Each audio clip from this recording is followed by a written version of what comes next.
Hello student, a very good morning to all of you in our YouTube channel Curiosity E Classes। Student, आज की class में हम पढ़ेंगे SI unit और उसके इंटर कन्वर्जन के बारे में। बच्चों, लास्ट की क्लास में हम लोगों ने पढ़ा था कि मैटर क्या होते हैं, उनके क्लासिफिकेशन, उनके टाइप। उसके अलावा हम लोगों ने पढ़ा था सिग्निफिकेंट फिगर्स के बारे में। So if you have any doubt then go through the lecture, वापस उस एक वीडियो को देखिए और इट विल गेट क्लियर। आज की क्लास में बच्चों हम पढ़ने वाले हैं एसआई यूनिट और उसके इंटर कन्वर्जन के बारे में। अगर हम बात करते हैं क्लास 11 केमिस्ट्री का पहला chapter some basic concept of chemistry, तो बच्चों वहां पर इसकी बहुत ही रिक्वायरमेंट होती है, क्योंकि जब भी हम उसमें न्यूमेरिकल को सॉल्व करते हैं तो हमें जरूरत पड़ती है बेसिक एसआई यूनिट्स की। और उन एसआई यूनिट्स को किसी और फॉर्म में अगर दिया गया है तो हमें उसे एक प्रॉपर फॉर्मेट में लाना पड़ता है, और इसी सीक्वेंस में हमें जरूरत पड़ती है उसके इंटर कन्वर्जन की।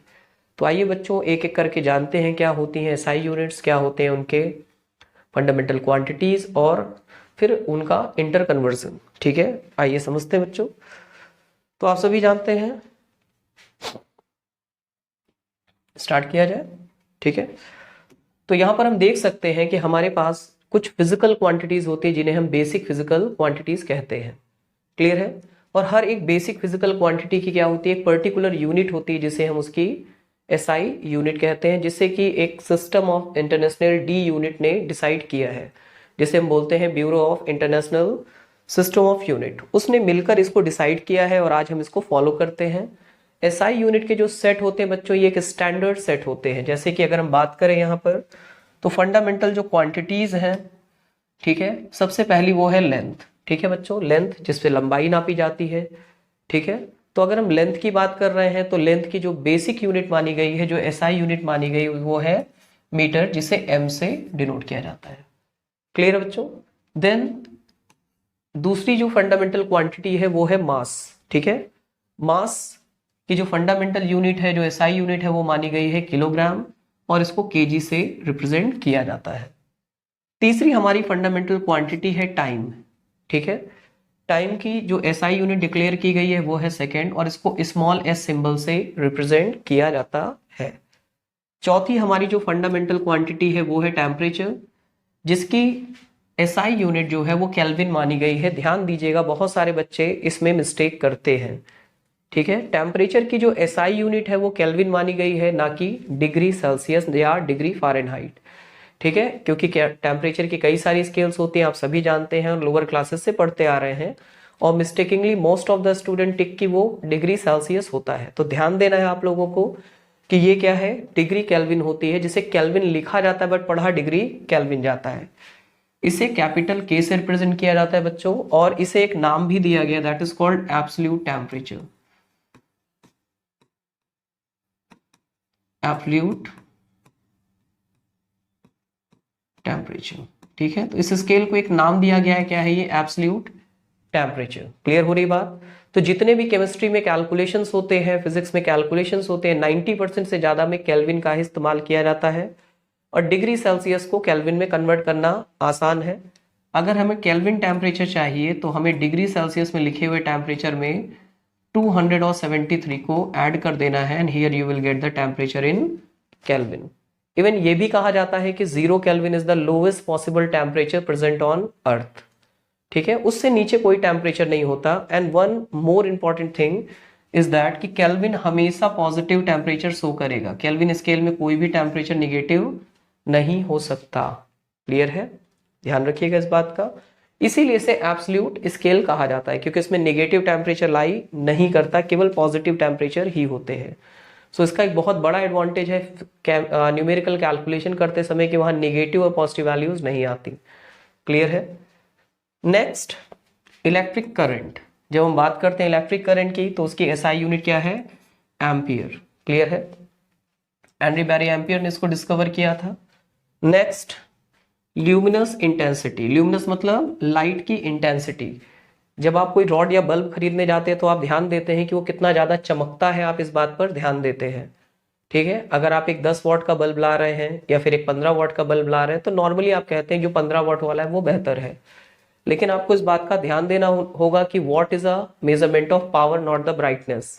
तो ब्राइटनेस का जो मेजरमेंट होता है वो ल्यूमिनस इंटेंसिटी के थ्रू होता है। तो नेक्स्ट टाइम जब आप कभी भी एलईडी बल्ब खरीदने जाएंगे और 2 बल्ब आपके सामने होंगे जिनमें सेम वॉटेज लिखा होगा कि दोनों बल्ब 10-10 वॉट के हैं, तो आपको वहां पर उनका वॉटेज नहीं देखना है बच्चों। वहां पर आपको क्या देखनी है, वहां पर आपको देखनी है कि वो उसकी ल्यूमिनस इंटेंसिटी कितनी है, क्योंकि जितनी ज्यादा ल्यूमिनस इंटेंसिटी होगी उतना बेटर है, क्योंकि दोनों इलेक्ट्रिसिटी बराबर खा रहे हैं, इलेक्ट्रिसिटी बराबर कंज्यूम कर रहे हैं, बट कौन ज्यादा ब्राइटनेस दे रहा है ये आपको देखना होगा। यूजुअली लोग क्या करते हैं, मार्केट में 20 रुपए 25 रुपए के भी एलईडी बल्ब आते हैं और उस पर 10 वॉट लिखा होता है, और मार्केट में एक ब्रांडेड एलईडी होता है 10 वॉट का, और हम 25 रुपए वाला खरीद लेते हैं, ना कि 70 रुपए वाला। बाद में हम देखते हैं कि उसमें 10 वॉट तो लिखा है, लेकिन जो ब्रांडेड एलईडी है वो ज्यादा चमक दे रहा है और जो लोकल वाला एलईडी है वो कम चमक दे रहा है। तो सीधी सी बात है, it's all about luminous intensity. ठीक है, दोनों में आपको चेक करना होगा कि ल्यूमिन कितना है। आप देखेंगे कि जो 25 रुपए वाला बल्ब है वो 10 वॉट इलेक्ट्रिसिटी कंज्यूम कर रहा है, लेकिन वो आपको 500 ल्यूमिन ही ब्राइटनेस प्रोवाइड कर रहा है, जबकि ब्रांडेड वाला जो है वो 10 वॉट इलेक्ट्रिसिटी कंज्यूम करके या 10 वॉट की पावर कंज्यूम करके आपको 1000 ल्यूमेन तक की ब्राइटनेस दे रहा है। So think before you buying the LED bulb. Clear है बच्चों, आगे बढ़ते हैं। अगली चीज है अमाउंट ऑफ सब्सटेंस। तो केमिस्ट्री में अमाउंट ऑफ सब्सटेंस के लिए जो चीज डिसाइड की गई है वो है मोल। ठीक है, किसी भी सब्सटेंस का जो अमाउंट होता है वो मोल में कंसीडर किया जाता है, मोल में काउंट किया जाता है, that is the SI unit of the amount of substance. Clear है बच्चों, इसको MOL लिख के भी रिप्रेजेंट किया जाता है, जो हमारे लिए बहुत ज्यादा इंपॉर्टेंट है। इस पूरे चैप्टर में हमारा मोल से काफी लेना देना होगा, आगे चल के हम इसके बारे में पढ़ेंगे। अब इसके अलावा अगर हम बात करते हैं, इसके अलावा तो हमारे पास और भी यूनिट्स होती हैं, ठीक है, जिनकी बात हम कर सकते हैं यहाँ पर। आइए देखते हैं, और इनको सप्लीमेंट्री यूनिट्स कहा गया है। These are called supplementary units. ठीक है, इनको फंडामेंटल यूनिट ना कह के क्या कहा गया है, सप्लीमेंट्री यूनिट। फंडामेंटल यूनिट हमारी 7 है, लेकिन ये सप्लीमेंट्री यूनिट है। आइए देखते हैं क्या क्या है। सबसे पहली हमारी है एंगल। आप सभी मैथमेटिक्स में, ज्योमेट्री में एंगल्स के बारे में पढ़ते हैं, and its unit is radian, that is RAD।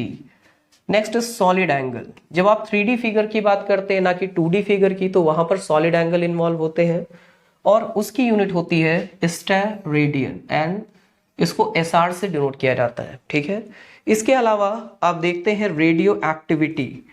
ठीक है, बहुत सारे ऐसे सब्सटेंसेस होते हैं जो अपने आप न्यूक्लियस हैवी होने की वजह से टूट जाते हैं, और टूटते समय कुछ रेस को रिलीज करते हैं। ऐसे सब्सटेंसेस को रेडियो एक्टिव सब्सटेंसेस कहा जाता है, और इस फेनोमिना को रेडियो एक्टिविटी कहा जाता है। तो रेडियो एक्टिविटी भी क्या मानी गई है, एक फिजिकल क्वांटिटी मानी गई है, और इसकी यूनिट होती है बैकरल। जो हेनरी बैकरल के नाम से, जो कि एक साइंटिस्ट थे, काफी रिनोड साइंटिस्ट थे, उनके नाम पर ये रखा गया है। सो इस तरह से बच्चों हम लोगों ने देखा कि क्या होती हैं फंडामेंटल क्वांटिटीज और क्या होती हैं उनकी यूनिट्स। अब बच्चों हम इनमें बड़ी और छोटी यूनिट्स के बारे में बात करेंगे कि क्या इनके मल्टीपल होते हैं, क्या इनसे छोटी यूनिट्स होते हैं। आइए इस बात पर भी आते हैं। सो अगर हम फंडामेंटल यूनिट्स की बात कर रहे हैं तो हमारी एक बेस यूनिट होगी जिसको हम SI यूनिट कहेंगे, जैसे कि अभी आप लोगों ने पढ़ा कि मीटर। तो चलो मान लेते हैं कि एक बेस यूनिट है, दैट इज 1 मीटर। क्लियर हो रही है बात, तो इसको हम क्या मान लेते हैं, दिस इज 1। क्लियर है, 10 की पावर 0 मतलब 1। तो ये हमारी क्या हो गई, बेस यूनिट हो गई। ध्यान दीजिएगा इस बात पर। अब यहां पर जो हमारी टेबल है उसमें उनसे बड़ी यूनिट और छोटी यूनिट दोनों प्रेजेंट है। अगर हम बड़ी यूनिट की बात करते हैं तो सबसे बड़ी यूनिट इसके बाद है, वो है डेका। डेका मतलब 10 टाइम। तो ये हमारे 1 के कितने गुना है, 1 के 10 टाइम है। मतलब अगर हम कहें एक डेका मीटर में कितने मीटर होंगे, तो आंसर आएगा 10 मीटर। क्लियर हो रही है बात यहां तक। तो एक डेका मीटर में कितने मीटर, 10 की पावर 1 या 10 मीटर। फिर उससे बड़ी यूनिट होती है हेक्टो। हेक्टो का मतलब होता है 100। ठीक है, हेक्टो में 100 होता है, मतलब एक हेक्टोमीटर अगर हम यहां पर ले रहे हैं तो उसमें कितने मीटर होंगे, 10 की पावर 2 या फिर 100। नेक्स्ट हमारा आता है किलो। एवरीवन अवेयर अबाउट, सभी जानते हैं कि किलो क्या होता है। मोस्टली मार्केट में भी हम जाते हैं तो कहते हैं 1 किलो प्याज दे देना, 1 किलो लहसुन दे देना, या टमाटर दे देना। इस तरह से किलो बहुत ही फ्रीक्वेंट यूज किया जाता है। ठीक है, देन एवरीवन नोज कि 1 किलोग्राम में कितने ग्राम होते हैं, दैट्स 1000। तो वैसे किलोमीटर भी अगर हम बात करें तो 1 किलोमीटर में कितने मीटर होंगे? 1000. सो हियर 1 किलोमीटर और 1 kilogram is equal to 1000 gram, that is 1000. Clear हो रही है बात? नेक्स्ट, उससे बड़ी यूनिट अगर हम बात करें then it is mega. Capital M से रिप्रेजेंट करते हैं और this is 10 to the power 6. Clear है? 10 टू द पावर 6 या 10 लाख, ये क्या है आपका? 10 लाख. क्लियर है? तो अगर हम इसको मीटर से कंपेयर कर रहे हैं तो मेगा मीटर कितना हो जाएगा? 10 की power 6. In the same manner then next quantity is giga. Giga का मतलब 10 की पावर 9. क्लियर है? या फिर 10 की पावर 9 को हम क्या लिख सकते हैं यहाँ पर? 10 के या 1 के आगे 9 0 लगाकर हम रिप्रेजेंट कर सकते हैं. ठीक है? It is 10 lakh, it is 1 crore और 100 करोड़. यहाँ पे क्या लिख सकते हैं? 100 करोड़. अगर हिंदी में बात करेंगे तो 100 करोड़. क्लियर है? नेक्स्ट इज टेरा. टेरा का मतलब क्या होता है? 10 की पावर 12. क्लियर है? उसी तरह से उससे बड़ी यूनिट की अगर हम बात करें देन इट इज पेटा. क्या हो जाएगी? पेटा. और पेटा में कितना होगा बेटा? It is 10 to the power 15. ठीक है? It is 10 to the power 12 और ये क्या हो जाएगी? इससे भी बड़ी यूनिट. क्लियर है? तो यूजुअली हमें यहां तक बताया जाता है और हमें जो मेन यूजेस हमारा है वो इनसे रिलेटेड होता है. तो हमें एक यूनिट को दूसरी यूनिट में कन्वर्ट करना पड़ सकता है. क्लियर है? अब छोटी यूनिट की बात कर लेते हैं कि उनसे छोटी यूनिट्स भी होती हैं. ठीक है? छोटी यूनिट्स क्या होती हैं आइए देखते हैं. छोटी यूनिट जो है बच्चों वो है, सबसे पहले हमने लिखा क्या? मीटर. अगर हमने लिया है मीटर को बेस यूनिट तो हम बेस यूनिट से ही शुरू करेंगे छोटी यूनिट को. ध्यान दीजिएगा, अगर आपको ये पता है कि मीटर क्या है तो मीटर से छोटी यूनिट को क्या बोलेंगे? ठीक है? ये है आपकी base unit that is 1 metre. ठीक है? अगर उससे छोटा आएगा तो क्या आएगा? डेसीमीटर. 1 डेसीमीटर में 0.1 मीटर. ठीक है? सॉरी, 1 डेसीमीटर अगर आप बात कर रहे हैं यहां पर तो 0.1 मीटर. क्लियर है यहां तक? Next senti. सेंटीमीटर आप सभी जानते होंगे दैट इज 0.01 मीटर अगर मीटर में बात कर रहे हैं तो. देन मिली. मिली का मतलब 1/1000 होता है that is 0.001 m.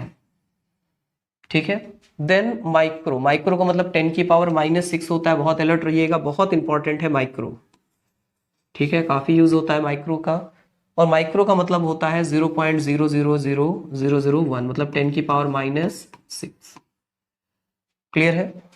Then nano. Nano का मतलब 10 की power -9 and it is nothing but 0.000000001. So इस तरह से हम आगे बढ़ते हैं. एंगस्ट्रॉम का मतलब 10 की पावर -10 और पीको का मतलब 10 की पावर -12.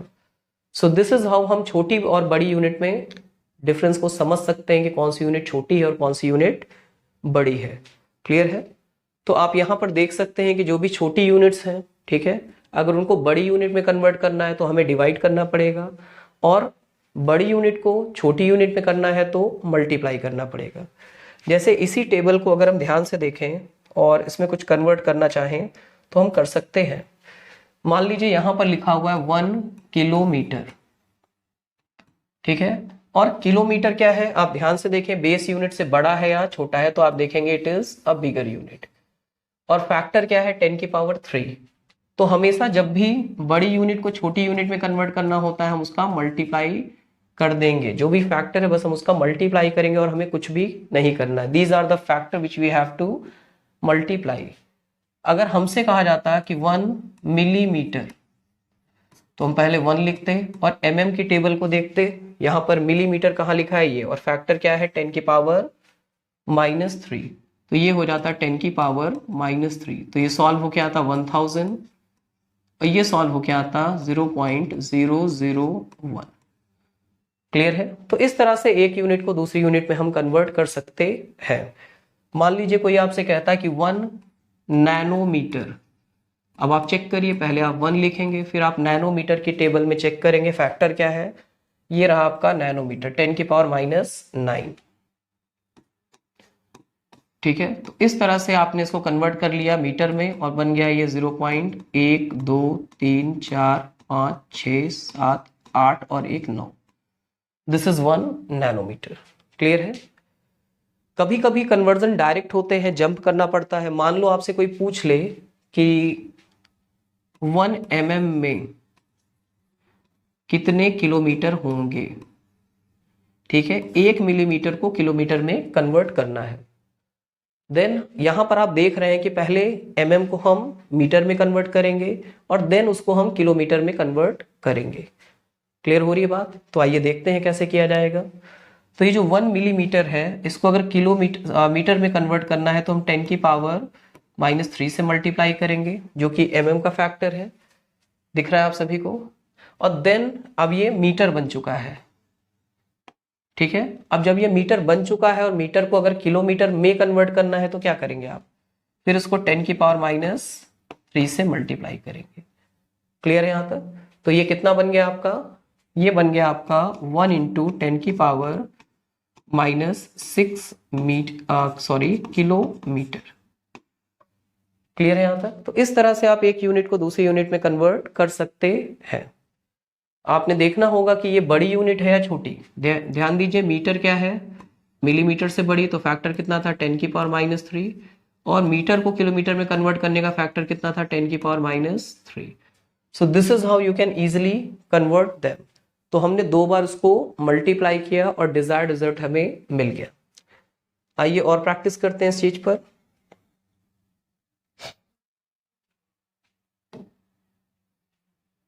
ठीक है, ये हमारा चार्ट है जिसके थ्रू हम क्या कर सकते हैं? इंटर कन्वर्जन कर सकते हैं। ठीक है, जैसे किलोमीटर को हेक्टोमीटर में कन्वर्ट करना है तो आप क्या करेंगे? आप सबसे पहले देखें कि कौन छोटा है कौन बड़ा है। तो ध्यान दीजिए, मिलीमीटर सबसे छोटी यूनिट है,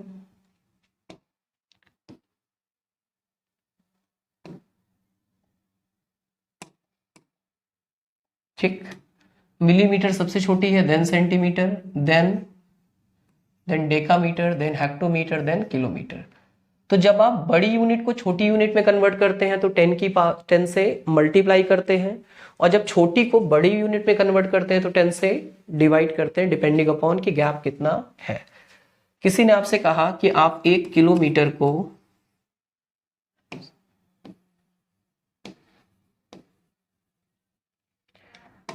ठीक है, आपको कहा कि आप 1 किलोमीटर को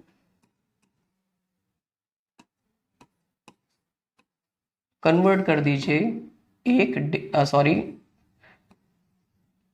डेसीमीटर में। ध्यान देना, कहाँ है किलोमीटर? यहां पर है, और डेसीमीटर कहाँ है आपका? वो यहां पर है।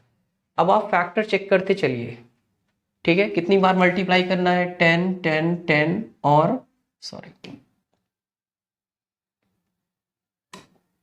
ठीक है, कितनी बार जाएंगे? 1 2 3 और 4। ठीक है, तो यहां पर हम लिखेंगे 1 × 10 × 10 × 10 × 10। So it will be 10 to the power 4 decimetre. 1 kilometre में कितने डेसीमीटर है? 10 की पावर 4। क्लियर है? कोई मान लीजिए रिवर्स कहता है, मान लो कोई आपसे कहता है कि 1 मिलीमीटर को एक काम करो आप डेका मीटर में कन्वर्ट कर दो। डेका मतलब 10 मीटर। ठीक है, कुछ नहीं करना है, आप टेबल अपनी चेक कर लीजिए। ये रहा आपका मिलीमीटर और ये रहा आपका डेकामीटर। कितने बार फैक्टर है? 1 2 3 4। ये डिवाइड वाला है, ये ध्यान दीजिएगा, ये मल्टीप्लाई नहीं है। ठीक, so it will be, divide का मतलब पहले 1 लिखेंगे फिर 1/10, और ऐसा कितनी बार है? 4 बार। 1/10 × 1/10 × 1/10। सो इट विल बी 1/10,000 और 1/10 की पावर 4, और ये ऊपर जाके बन जाएगा 10 की पावर -4, और यूनिट हो जाएगी डेकामीटर। क्लियर है बच्चों? सो इस तरह से एक यूनिट को दूसरी यूनिट में कन्वर्ट करना चाहिए आपको। और जब तक आप इसको अच्छे से सीख नहीं जाते, आप फिजिकल केमिस्ट्री में थोड़ा ना थोड़ा स्ट्रगल जरूर करेंगे। तो मेक ए प्रैक्टिस, और उसके बाद हम फिजिकल केमिस्ट्री स्टार्ट करेंगे। So if you like the lecture then do like और सब्सक्राइब दिस चैनल। ठीक है, बहुत ही जल्दी मिलते हैं अगले लेक्चर के पास।